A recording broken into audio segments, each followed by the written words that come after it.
হ্যাঁ গাইস, তো আজকে আমি বাড়িতে বানিয়েছিলাম টেস্টি চিকেন চিজ বল। তো এর জন্য আমি ফার্স্টে চিকেনটাকে একটু লবণ দিয়ে সিদ্ধ করে নিয়েছিলাম। তো তারপরে এই চিকেনগুলোকে একটু ছাড়িয়ে নিলাম, তার মধ্যে দিয়ে দিলাম ময়দা, একটু দিয়ে দিয়েছিলাম চালের গুঁড়ো আর জিরের গুঁড়ো, ধনের গুঁড়ো, লঙ্কার গুঁড়ো আর পেরি পেরি মশলা আর একটু হলুদ, আর দিয়ে দিয়েছিলাম গোলমরিচের গুঁড়ো, আর একটুখানি দিয়ে দিয়েছিলাম লবণ আর লঙ্কা আর আদার পেস্ট। ও তারপরে দিয়ে দিয়েছিলাম আলু সিদ্ধ করে যেটা রেখে দিয়েছিলাম, তো সেটা। তারপরে এগুলোকে ভালো করে আমি মাখিয়ে নিচ্ছিলাম।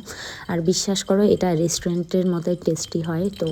তো এই পাশে আমি তেল গরম করে নিচ্ছিলাম, আর আমি একটু চিজটা কম পছন্দ করি, তো তাই জন্য এই বলগুলোর মধ্যে চিজটা একটু অল্প পরিমাণেই দিয়েছিলাম। তো দেখো, এইভাবে ফার্স্টে একটু চ্যাপটা করে নেবা, তারপরে এইভাবে ভেতরে চিজ দিয়ে এটাকে পুরোপুরি বলের শেপ করে নিতে হবে, যাতে চিজগুলো একটু বেরিয়ে না আসে। আর এইভাবে বলের মতো করে ভালো করে চেপে চেপে করবা, নাহলে ভাজার সময় চিজ বেরিয়ে আসতে পারে। যদিও বেরিয়ে আসলে সেরকম কোনো প্রবলেম হয় না, তবুও চিজটা বেরিয়ে আসলে তোমরা একদিক দিয়ে বুঝতে পারবে যে ভেতরে চিজটা মেল্ট হয়ে গেছে কিনা। তো যাই হোক, এরকম করে আমি এখানে 3টে বল বানিয়ে নিলাম। আর বাকিগুলো দিয়েও আরেকটা রেসিপি দেখাবো, যেটা আমার চ্যানেলে খুব তাড়াতাড়ি দিয়ে দেবো, তো তোমরা দেখে নিতে পারো। আর এগুলো 3টে বানানো হয়ে গেলে আমি এই পাশের ডিমটাকে একটু লবণ দিয়ে ফেটিয়ে নিচ্ছিলাম। আর এটাকে ভালো করে ফেটাতে হবে, নাহলে এই বলগুলো ভেতরে থেকে যাবে। তো তারপর ফেটানো হয়ে গেলে আমি এগুলোকে ফার্স্টে এই বলগুলোকে আর কি ডিমের মধ্যে একটু ভালো করে গুলিয়ে নেব।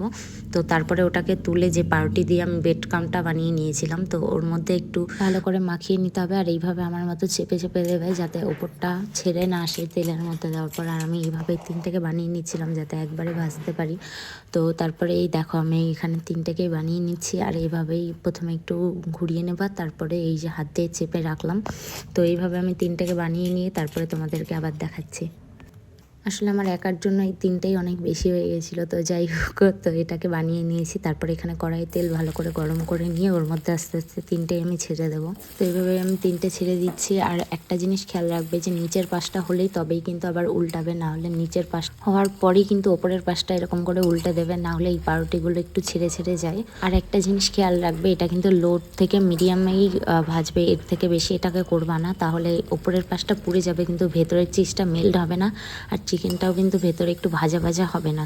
তো যাই হোক, এটাকে আমি লো আঁচে দিয়েই পুরোটা করেছি, তো দেখে নাও। আর আমি একটু কড়া করেই করেছি, যেহেতু এটাকে চিকেনটাকে ফার্স্টে সিদ্ধ করে নিয়েছি, আর একটু ভাজলে ভালোও খেতে লাগবে। তো এইভাবে ভাজা হয়ে গেলে এগুলোকে সার্ভ করার জন্য রেডি করব। একটা প্লেটে তুলে নিলাম, আর তারপরেই এটাকে আমি একটা চাকু দিয়ে ভাঙার চেষ্টা করছিলাম, তো ওটা একটু সাইডটা হয়ে গেছে। আর দেখো, চিজগুলো কিন্তু মেল্টও হয়ে গেছে, আর এটা পুরোপুরি ভাজা হয়েছে। তো আমি এটাকে একটু টেস্ট করে তোমাদের সামনে দেখাচ্ছিলাম যে আমার কেমন লেগেছে। আর আমার এই রেসিপিটা যদি তোমাদের ভালো লেগে থাকে, লাইক, কমেন্ট, শেয়ার, টাটা।